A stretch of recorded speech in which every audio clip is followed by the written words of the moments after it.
had always believed in the sanctity of vows, the threads that bind two hearts together. But what happens when those threads unravel, not through neglect or betrayal, but because of forces beyond comprehension? It started innocently enough with a mirror, an antique my husband had found at an estate sale. It was a beautiful piece, gilded and framed with intricate designs. But there was something about it. The way the surface rippled slightly, as if it held something more than mere reflection, something that called to me in a way I couldn't explain. He hung it in his study, a room we rarely used. Yet, I found myself drawn to it more often than I would admit. Every time I passed by, my gaze would fall upon the glass, my fingers itched to trace the frame, though I knew something about it unsettled me. Something I couldn't grasp, yet it gripped me all the same. One night, my husband worked late, his absence leaving the house in an odd quiet solitude. I stood before the mirror, almost hypnotically. My hand brushed against the carved frame, and as I touched it, the reflection shimmered. At first, I thought it was my imagination playing tricks, but then, he appeared. A man. Not of this time, not of this world. Cloaked in shadow. His presence exuded an allure that tugged at something deep inside of me. He looked at me with eyes that seemed to recognize something about me I couldn't comprehend. A soft, melancholic voice echoed in my mind, though his lips did not move. "You remember me," he said. I recoiled, confused. I had never seen him before in my life. But as I stood there, staring into the depth of his gaze, something unfamiliar stirred within me. The sensation was foreign, yet familiar. The air around us seemed thick, charged with unspoken words, and for reasons I couldn't understand, I felt as if I were standing on the edge of a precipice. Something vast, yet terrifying, waiting to pull me in. His voice, gentle and insistent, continued. "You remember." But I did not. Not truly. Yet, the feeling remained, a whisper at the back of my mind, tugging me towards him. The world around me faded, and I found myself in a trance, caught between the reality of my study and the pull of this man. The moment broke when my husband arrived home, his footsteps interrupting the stillness of the room. I turned away from the mirror, my heart racing, but I could not shake the image of the man. His figure imprinted in my mind. The room felt colder, the mirror's pull even more insistent. But I pushed it aside, telling myself I was just tired, that it was nothing. But that night, I dreamt of him. The man from the mirror. In my dream he was there, his eyes locked onto mine as though we shared a secret. A bond one didn't understand but felt deep within my soul. The dream was like a tapestry, rich with the colors of lives lived, of loves lost and found again. And through it all, he remained a constant, an anchor in a world that shifted around us. When I woke, the weight of the dream lingered. My heart ached, and I found myself searching for answers I couldn't explain. The mirror was just a reflection, wasn't it? But the more I thought about it, the more the line between the dream and reality blurred. The man. He wasn't a stranger. He felt like someone I had known for lifetimes, someone who had always been there, hidden in the corners of my existence. And so, the days passed, each one drawing me closer to the mirror. It became an obsession I could not explain, though I tried to resist it. But each time I stood before it, his presence was there, like a whispered promise. And with each visit, I learned more about him, about us. He spoke of a curse, of love lost and time defied. "We were torn apart," he whispered one evening, his voice filled with sorrow. "But now the veil between us is thin." And then there it was, the temptation to step through, to cross the boundary between this world and whatever lay beyond. But could I? Could I betray the vows I had made, the life I had built? The questions swirled around me like a storm, and despite myself, I found my hand reaching for the mirror's surface. It rippled like water beneath my touch, and before I knew it, I was no longer in my study. I had crossed over. The world I stepped into was unlike any place I had ever known. It was neither day nor night, but a soft twilight that seemed to stretch endlessly. The air was thick, heavy with a kind of yearning, as though everything in this realm was waiting for something. Waiting for me. He was there, as I had expected, standing just a few paces away. His presence was more tangible in this world, more alive. The man from the mirror. His eyes, those deep searching eyes, held a sadness that echoed through me, but there was something else, an unspoken understanding that made me feel like I had been here before, like I belonged here. "You've come," he said softly. his voice the only sound in the stillness. It was not a question, but a statement of inevitability. I didn't know how to answer. What could I say? That I had followed the pull of something I didn't understand? That I had crossed the boundary between two worlds to stand before him? A man I had only known in dreams? I could feel the weight of his gaze, the intensity of his presence. It was like standing on the edge of a precipice, where one wrong step would send me tumbling into something irreversible. Yet, I couldn't move away. I couldn't stop looking at him. The space between us felt charged, like there were words unspoken, emotions swirling around us in a dance we both knew but couldn't name. I told you, he said, his voice low, we've been here before. And we will be here again. I didn't understand. How could we have been here before? How could I have known this place, this man, when my life had always been with my husband? And yet, there was a truth in his words, a truth that made my heart ache with recognition. He stepped closer, his movements graceful, as though he had all the time in the world. This is not the first time we have met, he continued. Nor will it be the last. The curse binds us. A love that cannot be denied, but one that is doomed to fail again and again. I took a step back, my mind swirling with confusion. Was this a dream? A hallucination? No, it felt too real, too tangible. The chill in the air, the way the ground beneath my feet shifted as I moved. It was all too real. Why? I asked, my voice barely above a whisper. Why me? He sighed, a sound that seemed to carry the weight of centuries. You were chosen, he said. In every life, you are the one who must bear the weight of our love, our loss. The curse cannot be broken, but it can be felt. The words hit me like a wave, sweeping me under before I had a chance to grasp their meaning. A curse? A love doomed to repeat itself over and over? What kind of fate was this? How had I become a part of it? I felt a sudden urge to leave, to return to the world I knew, to the life I had built. But something held me here. His presence, his eyes. They anchored me to this place, and I couldn't bring myself to walk away. Why do you make me feel this way? I asked, my voice trembling. He reached out, his hand hovering just above mine, a gesture that was both tender and sorrowful. Because we are bound, he said simply. You will always feel it, even when you try to run from it. The sensation in my chest intensified, an ache that seemed to come from deep within, as though my very soul had been torn in two. It was both beautiful and painful, this connection that I couldn't understand, this love that was both my salvation and my undoing. I can't do this, I whispered, my voice breaking. I can't betray him. You already have, he said gently. In your heart, you've already made the choice. His words struck me like lightning. Betrayal. Was that what this was? But I didn't feel as though I was betraying my husband. I didn't feel as though I was choosing between them. I wasn't choosing, not in the way I had ever imagined. I don't know what this is, I said, the confusion and sorrow in my voice palpable. I don't understand any of it. You will, he promised, his voice like velvet. In time you will understand. And when you do, you will have to decide. But for now, let me show you. Before I could protest, before I could even process the meaning of his words, he reached for me, his hand brushing against mine. The moment our skin touched, everything around us blurred. The twilight world shimmered, as if the very fabric of reality was bending around us. I was no longer in that strange realm. I was somewhere else. Another time, another life. I saw flashes of faces, of places, of lives I had never lived but felt connected to. The man was there, always by my side, always a part of me, and I realized with a start that I had lived this before many times. A love that could never be. A bond that would always be torn apart. The images faded, and I was back in the twilight world, breathless, my chest heaving with emotion. You've seen it, he whispered, his voice full of knowing. You've seen the truth. I wanted to scream, to run, to escape the weight of it all. But in my heart, I knew that it was too late. There was no escape. There had never been. The world had changed, or perhaps I had. Each day I woke, I carried the weight of the twilight world with me. Its cold touch lingering on my skin, its presence haunting the spaces between my thoughts.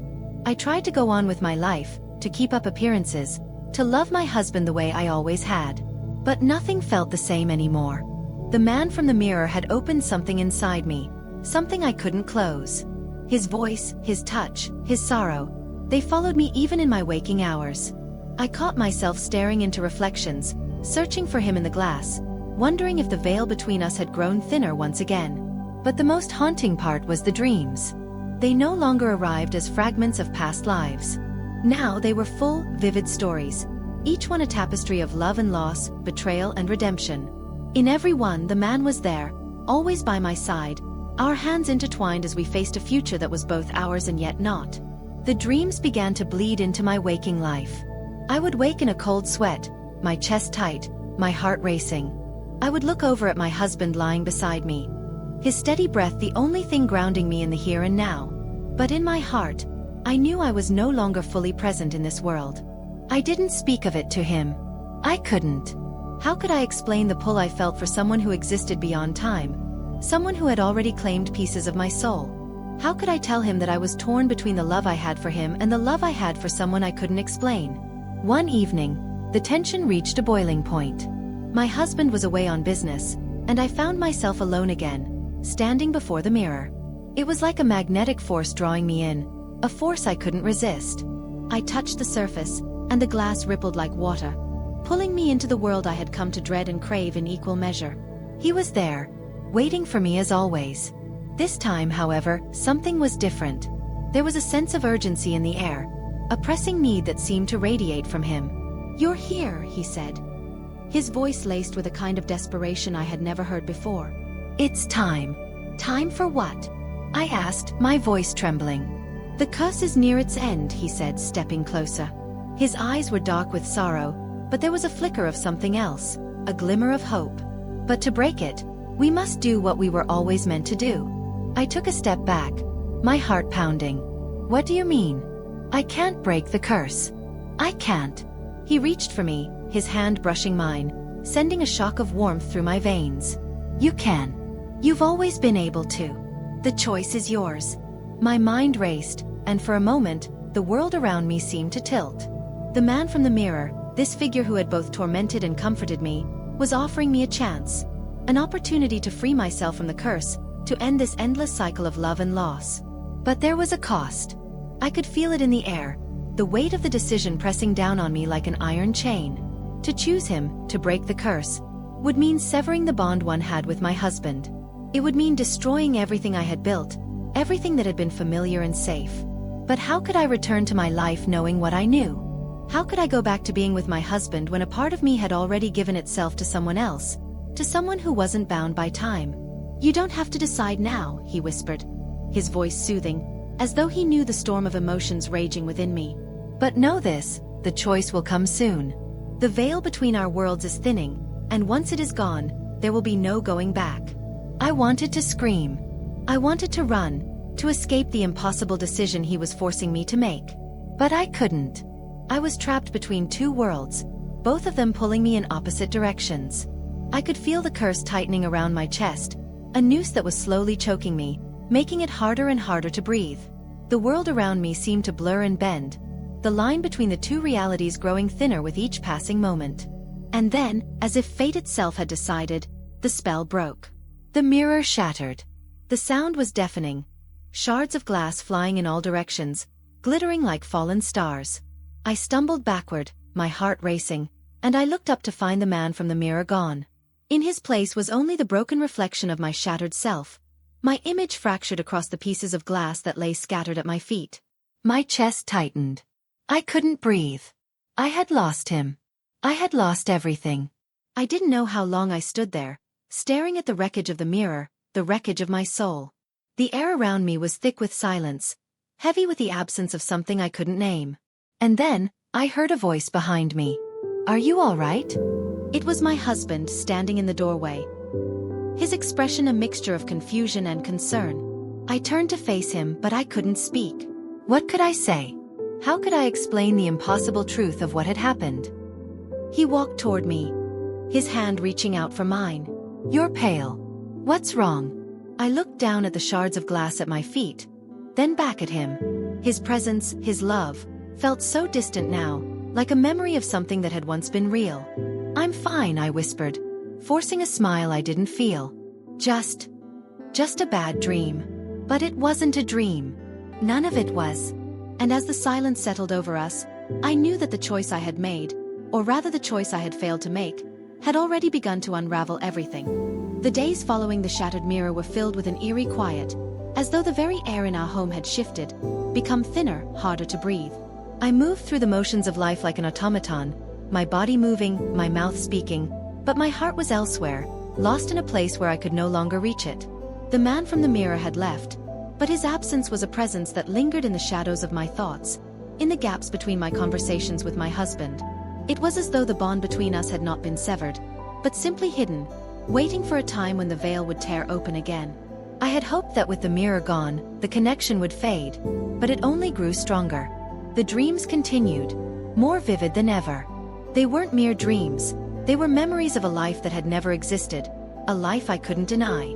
I would wake from them, heart racing, my body drenched in sweat, and for a moment, I would think I had been in that other world, standing beside him, my soul whole once more.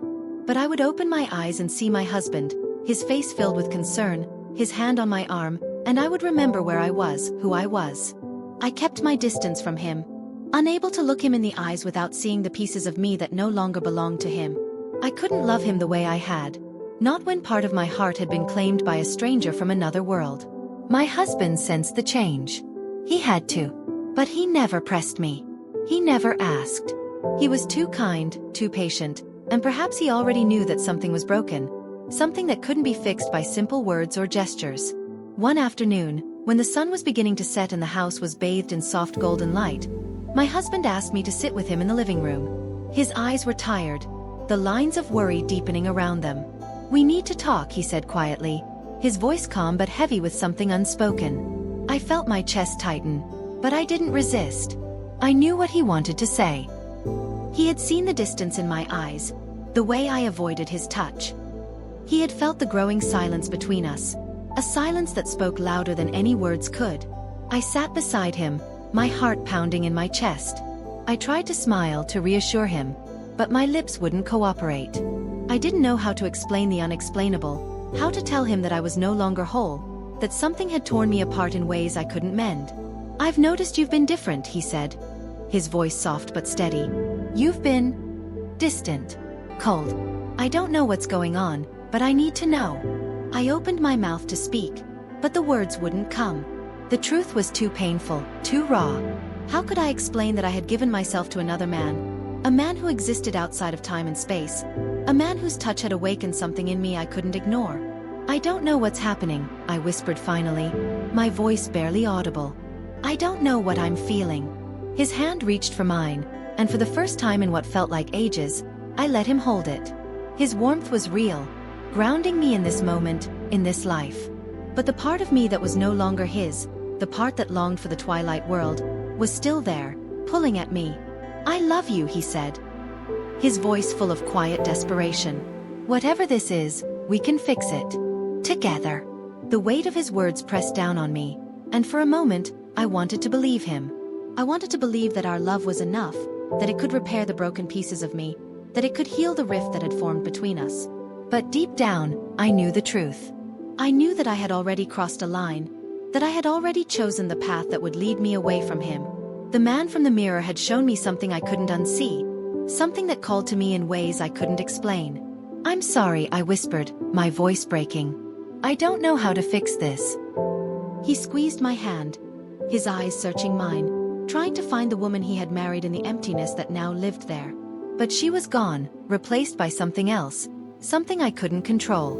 For the first time in my life, I realized that some bonds, no matter how strong, couldn't be mended.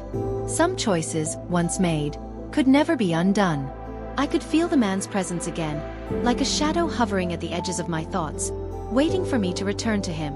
I didn't know if I could resist anymore. The pull was too strong, the lure of the twilight world too intoxicating.